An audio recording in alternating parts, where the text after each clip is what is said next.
My name is Josh Spector, and I'm here in Portland, Oregon, in Cascadia bioregion. I'm part of several different organizations and kind of always find myself at the intersection point of things. Involved in Ethereal Forest, which is part of Open Civics. I'm also part of Regenerate Northern Willamette Valley, which is a local node in the Portland area of Regenerate Cascadia. And I actually don't even know if you know this, Benjamin, but I'm a non-voting member and associate director of my local soil and water conservation district, West Multnomah Soil and Water Conservation District. And just in some ways a governance nerd through and through. I had an amazing teacher in sixth grade who, the way I put it is, he kind of like cracked the egg open on like the realities of how the world works, and started in certain ways taught us about intersectionality, about just climate change, a bit about how, yeah, the interconnectedness of our systems, and really honestly gave me like an initial lens on systems thinking without really saying that. And I carried that on from there. I was like, I want to do something about climate change, and didn't really know how.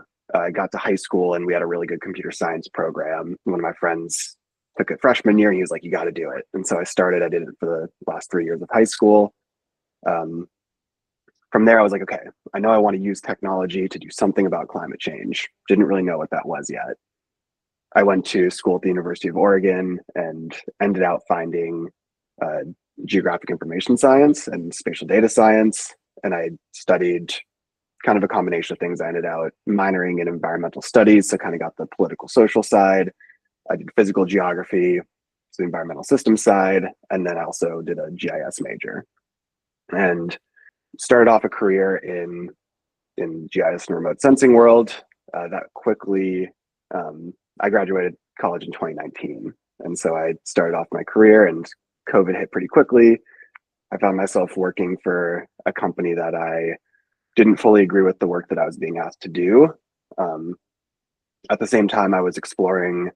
It was COVID, so I had a lot of time to learn new things. I started exploring finance. I was interested in kind of coming back to the blockchain world and just at least trying to understand more of it. At that same time, I was also getting a lot deeper into the political world. I was really captured by the movements that were happening in 2020. And I just started kind of going down several different rabbit holes, as a lot of people did in COVID. From there, I ended out leaving my job, moving back to Portland, and really starting to get engaged in political organizing. I joined a group called the Sunrise Movement, which is it's pretty cool actually. It's kind of in a way a DAO of DAOs. There's a national organization, but at that point there was like 300 or 400 local hubs, and it was in a lot of ways, it was really grassroots, at least from the local hub side. I look at it as the most empowering experience of my life. They had all these trainings and just different activities you could do. Again, it was during COVID, so it was all on Zoom, but I was being connected with both people in my city who were interested in doing different types of political and environmental justice organizing, and also people just around the country that had different lenses and were fighting different battles in their localities. And I started doing that and got really involved in our local hub in Portland. And a lot of what we were doing was interfacing with the different levels kind of local government, city. There's stuff with the county. We have a metro government here because we're just governance nerds in Oregon. And state and even some federal stuff. So I was getting involved in that. At the same time, I was kind of getting disillusioned with the ability to make changes, or at least the changes at the speed that we need to through government. There's obviously a lot you can do, but there's a lot that you cannot do. And a lot of people that were involved in the Sunrise Movement, especially in Portland and more so in Cascadia, were shifting more towards mutual aid work. And as they were kind of getting a little disillusioned. And I started doing that. Portland, as a lot of people know, has quite the rap. I was doing a lot of work with the houseless community and just resource procurement, I just got involved in several mutual aid groups. One of them was jail support, and it was again a lot of supporting the houseless community. And I was in a group. We had a Signal chat, a Venmo, and a Twitter account, and that was kind of our like tech stack. We didn't have this, but there was other groups that had some problems with transparency and governance, decision making around the funds, because at that point there was a lot of people who were donating money to just these random Venmo accounts that like one person held, and it was kind of this black box. I trust that most of them, the vast majority, were doing the right thing with them, but there are still problems. So at that same time, again, I was also exploring the blockchain world, and around then I saw that was when Constitution DAO was happening. It was immediate to me, just the parallels of how they were able to crowdfund, collectively hold and govern resources. I was like, in a transparent way. I saw that and was like, wow, this is like, we need this. The mutual aid community in Portland needs this. The local organizing community in Portland needs this.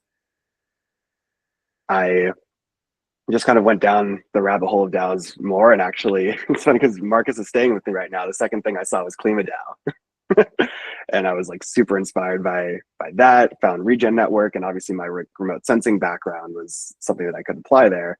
I got interested in building out methodologies and was just kind of like sense making, trying to figure out what I wanted to do in the Web3 world. But DAOs were always something that like I felt like would at least allow community organizing to take a massive step forward. And again, with the problems both that I saw in government and also in the mutual aid alternative systems world, in transparency and participatory governance, I was like, wow, this is an amazing opportunity. I feel like I'm in an interesting spot to explore that and bring these potentials into the local organizing community. And yeah, from there I just kept learning, but I was in this weird place of like, where are the other people in Portland who are interested in this? And that was when I I was in the Impact DAO cartographers group, and then one morning I see GM from PDX, and it was James. I found out we live like 5 minutes away from each other in Portland, and so us three just started meeting and talking, and we started envisioning and imagining this, I would say, a local solidarity network that potentially could be using DAOs that had a lot of the pieces of, in what we were seeing, the regenerative transition.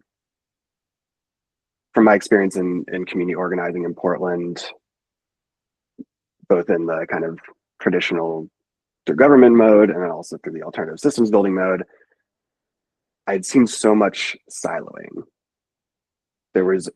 We have all the pieces, and so many, pretty much every locality has amazing work happening in all of these, like, if you want to say, verticals of the regenerative transition, but a lot of times they're not really coordinating between each other. They're so, rightfully so, busy and doing their work that they have these blinders on. And so we really saw this need and this opportunity to network these communities together and help facilitate more resource sharing, help facilitate more just overall coordination between their efforts. And we view that as like a way to, actually be giving teeth to these kind of sub movements within this larger movement to, build up enough energy to actually start taking care of people's basic needs. So in having conversations with James and Brett, we decided we wanted to have a gathering of people who were across all these different silos of the regenerative movement. And that was actually when we met some people from the ETH-PDX crew.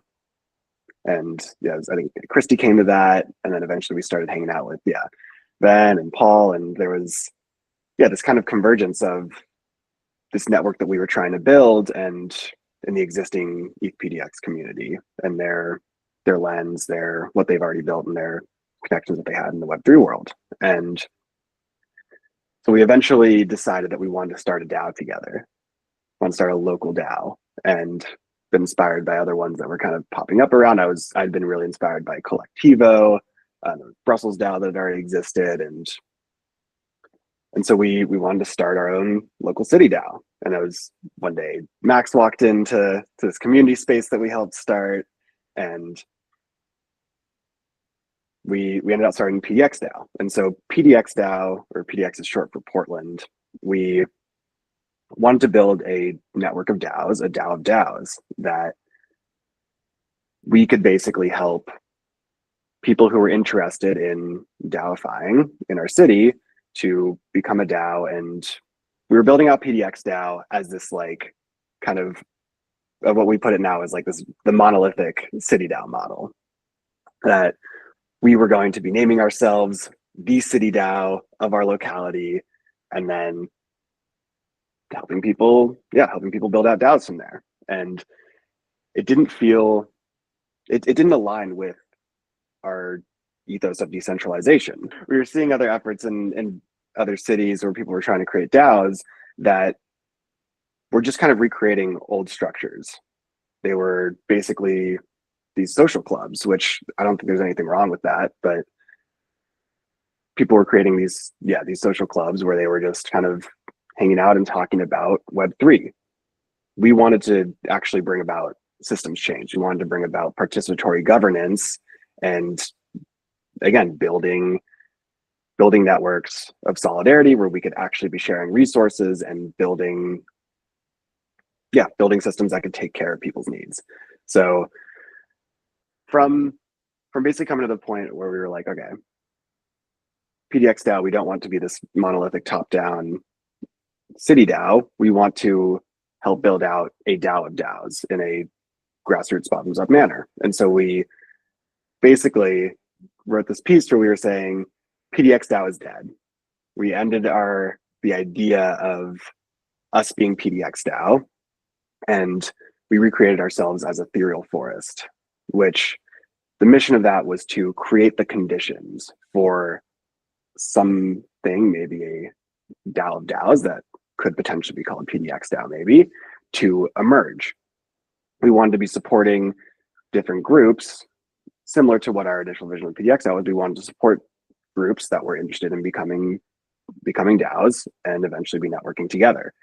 And so we began that process, and we started up several different kind of smaller DAOs. We're supporting a few other people and just exploring that. And we were really this, in conjunction with ETHPDX and just the meetup, we were this place for people to come to in Portland that were interested in learning more and eventually, starting to become DAOs.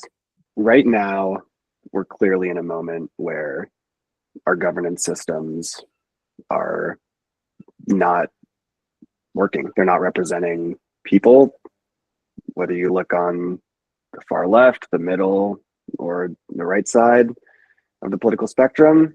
They're pretty much nobody feels accurately represented. It's a big part of why we have increasing polarization. It's a big part of why people are losing trust in our governance systems. And one of the biggest things I think we can do to build back trust in the ways we as a society collectively organize is to bring down power, is this idea of subsidiarity, that decision-making should be at the lowest level possible and decisions made by the people most impacted. And as somebody who is interested in these tools in the Web3 world, I saw DAOs as a way to at least equip people with more tools for engaging in a participatory manner with their resources, with decision making. And I'm really interested in and actively involved in a lot of different groups and organizations that are exploring ways to do that, to draw power down, to draw decision making down. And I think people, again, across the political spectrum, are getting more and more interested in that as they're seeing our our governance systems kind of crumbling. And in all the different parts of the broad movement, people people want more control over their resources. People want to be, again, drawing down that power. They look around and they're trying to figure out how to actually do that. And people are, obviously, there's rising fascism right now. in equipping these different parts of the movement with tools where they can actually be, again, collectively governing their resources, that aligns with their values. Not having somebody who's far away off in DC making decisions for you.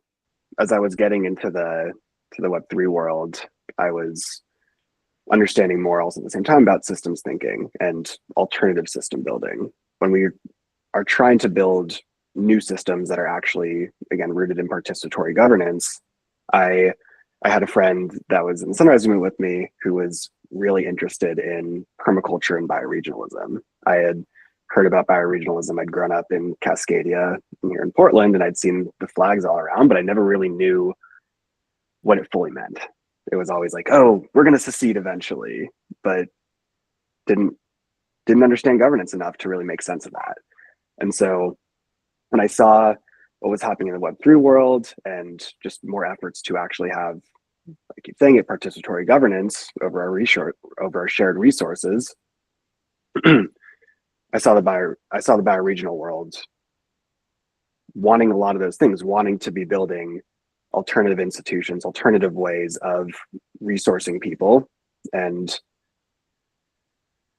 it was pretty clear to me that the thinking and the ethos, again, of decentralization, of subsidiarity, was one and the same.